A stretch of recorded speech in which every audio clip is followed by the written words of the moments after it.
Hello everyone, in today's video, I'm going to show you how to fix the Claude Code 429 rate limit error.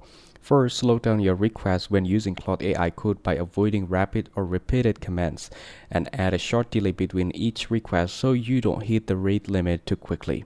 Next, add retry with delay, which is one of the best fixes, by modifying your code so that if a request fails with a 429 error, it automatically waits a few seconds and tries again, instead of sending multiple requests instantly. Then, reduce your request size by avoiding very large prompts and break tasks into smaller chunks.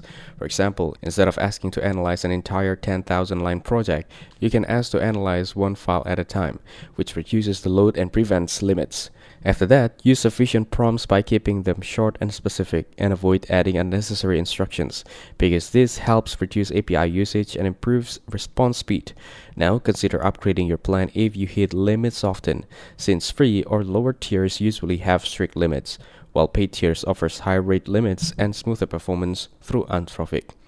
Finally, check your API usage and limits regularly by monitoring how many requests your app is sending, and make sure you don't have loops or background scripts repeatedly calling the API, as is a common reason for hitting the 429 rate limit error.